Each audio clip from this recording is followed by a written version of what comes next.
ইন্নাল হামদালিল্লাহি ওয়াহদা ওয়াসসালাতু ওয়াসসালামু আলা মান লা নাবিয়্যা বা'দা। যে কথা বলতে চাচ্ছিলাম যে মহিলাদের সালাতের বিষয়ে, মহিলাদের নামাজের সালাতের পোশাক বিষয়ে। মহিলাদের সালাতের বা নামাজের পোশাক কেমন হবে?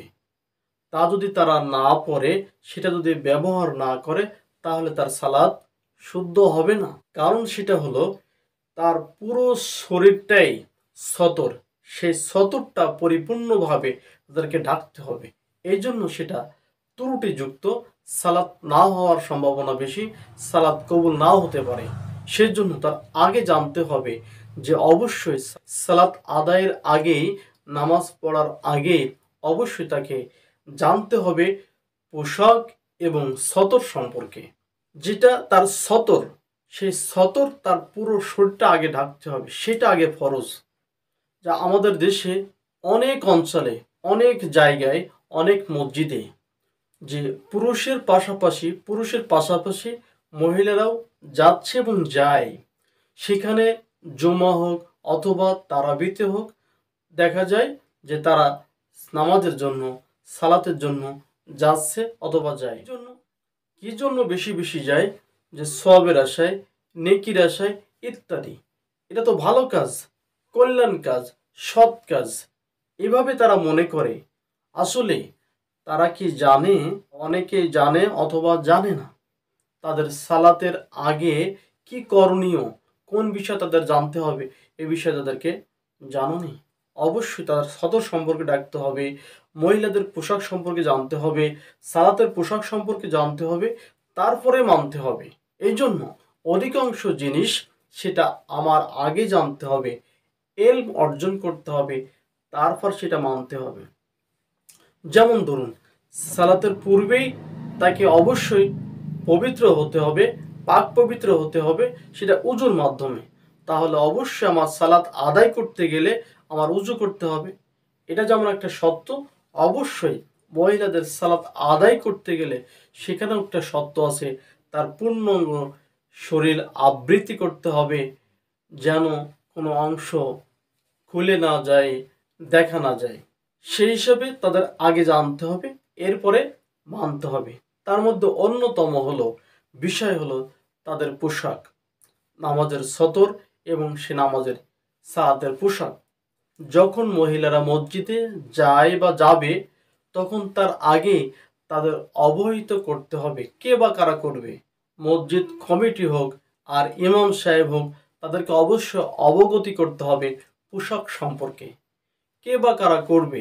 যদি অবগত করানো হয়, তাহলে অবশ্যই জানতে পারবে তাদের পোশাকটাও, সে সালাতের পোশাকটাও সুন্দর হবে, সালাতটা কবুল হবে। অসংখ্য মানুষের মধ্যে অন্যতম কিছু মানুষ আছে, মাশাআল্লাহ, অনেক আলেম, কয়েকজন আলেম অনেকে বলেছেন যে সেই কথাগুলো যারা জানতে পারছেন পোশাক সম্পর্কে, একেবারে সহজ করে দুইটি কথা, যা বাংলা ভাষায়, যে চারটি পোশাক অবশ্যই আপনার মানতে হবে, পড়তে হবে। যে পোশাকগুলো তার অবশ্যই অভ্যন্তরীণ, যেটা বাড়ির ভিতরে, পর্দার ভিতরে, ঘরের ভিতরে যখন থাকবে, কিন্তু যখন তারা বাইরে আসবে অবশ্যই কমপক্ষে চারটি কাপড় পরিধান করতে হবে। আসুন সেই বিষয়ে যদি আপনি মেনে চলতে পারেন, অবশ্যই আল্লাহ সুবহানাহু ওয়া তাআলা এটা কবুল করবেন। আপনি পারবেন, অবশ্যই পারবেন, চেষ্টা করলে পারবেন, ইনশাআল্লাহ পারবেন। সেটা হলো ইজার, দেরইন, কাসিফ, খিমার বা জিলবাব। এই চারটা অবশ্যই, যেটা আপনি পরিধান করবেন ইজার, যেটা হতে পারে সালোয়ার, হতে পারে সায়া, হতে পারে সেলাইবিহীন কোনো কাপড়। এরপরে আপনার অবশ্যই থাকা লাগবে মেক্সি কামিজ। মেক্সি কামিজ হতে পারে, সেটা হতে হবে একেবারে কবজি পর্যন্ত। এরপর আমরা যেটা কাসিফ বা ওড়না ব্যবহার করব, যেটা যেটা আয়েশা সিদ্দিকা রাদিয়াল্লাহু তাআলা আনহা বলছেন যে অবশ্যই ওড়না তো সেটাই যেটা গলদেশ এবং মাথার চুল সম্পূর্ণভাবে ঢেকে যাবে। এরপর আপনার খেমার হতে পারে, পূর্ণাঙ্গ শরীর আবৃত্তি করতে হবে। এরপর অবশ্যই 4 নম্বর যেটা, অবশ্যই জেলবাব, বড় কাপড়, বড় চাদর সেটা থাকা লাগবে। সেলাইবিহীন কাপড় অথবা সায়া, কামিজ বা মেক্সি যেটা গায়ে পরাতে হয়, যেটা ওড়না দিতে হবে, যা খেমার বা ওড়না, এর পূর্ণাঙ্গ একটা জেলবাব, বড় চাদর বিশিষ্ট, এইটা দিয়ে কোনো অঙ্গ সেজদা রুকু সেজদায় যেয়ে কোনো অঙ্গ প্রত্যঙ্গ স্পষ্ট খুলে না যায়, দেখা না যায়, এভাবে যদি আপনি পড়তে পারেন, চলতে পারেন, তাহলে অবশ্যই সালাত কবুল হবে। সত্য অবশ্যই। কত পর্যন্ত খোলা রাখা যায় সেটা হলো, পায়ের দিকতে হলো পায়ের তলা, আর হাতের দিকতে হলো কবজি পর্যন্ত মুখমণ্ডল। তাহলে এক হলো মুখমণ্ডল খোলা রাখতে পারেন, 2 হলো কবজি পর্যন্ত ইচ্ছা করলে খুলে রাখতে পারেন, এবং পায়ের তলদেশ, একবারে পায়ের তলা উপরে পাতানো, এটা সম্পূর্ণ ঢাকা চাই।